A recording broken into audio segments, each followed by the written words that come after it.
Nasubukan mo na bang magluto ng beef tapa? Sobrang napakadali lang ito gawin, kaya kung interesado kang malaman ang sekreto, tara, samahan mo ako, magluluto tayo ng beef tapa.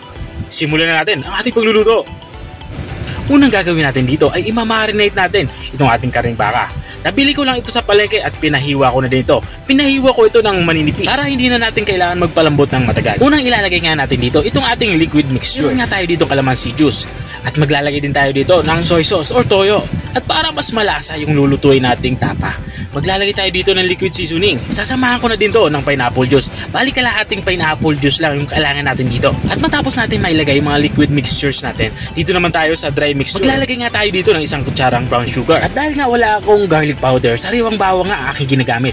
Hiniwa ko lang ito ng maninipis. At matapos nga natin mailagay yung ating mga pang-marinade na sangkap, ay haluin lang natin ito maigi. At habang hinahalo natin to, maglalagay tayo dito ng isang kutsarang cornstarch. Ang purpose naman ng cornstarch ay para hindi ito magtubig kapag piniprito na. Tapos ko nga mailagay yung cornstarch ay nilagyan ko na din ito ng pamitang durog. Tinuloy-tuloy ko lang yung aking paghahalo. At matapos ko ito mahalo ng maigi ay tatabi ko muna ito. Mamarinate natin to ng at least 3 oras kung nagmamadali kayo. Pero kung hindi naman kayo nagmamadali ay mas maigi overnight para manuot talaga yung lasa dito sa ating karning baka. At kung nanonood ka pa rin hanggang dito sa parte ng aking video, ibig sabihin ay nag-i-enjoy ka.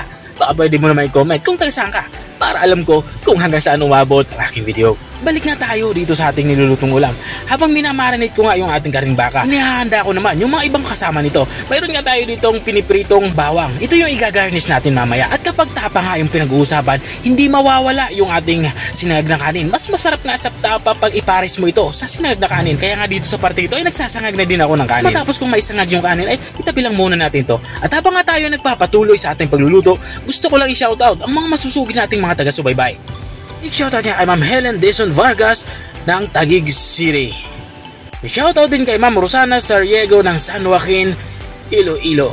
At shoutout din kay Ma'am Analisa Jacobe Jaba ng Lumina, Bagtas, Tansa, Cavite. At maraming salamat din sa mga walang sawang nanonood at nakasubaybay dito sa aking channel.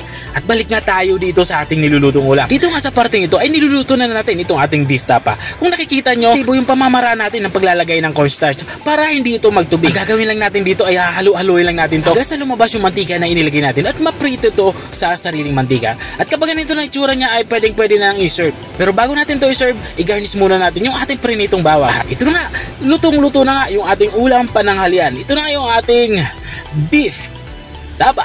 Kung nakarating ka hanggang dito sa dulo ng aking video, maraming salamat sa panonood. Kung nagustuhan mo naman yung bago nating recipe na ibinahagi, baka pwede mo naman tong i-share. O siya, hanggang dito na lang ako. Kita-kita ulit sa mga susunod kong mga videos. Paalam! Bye-bye!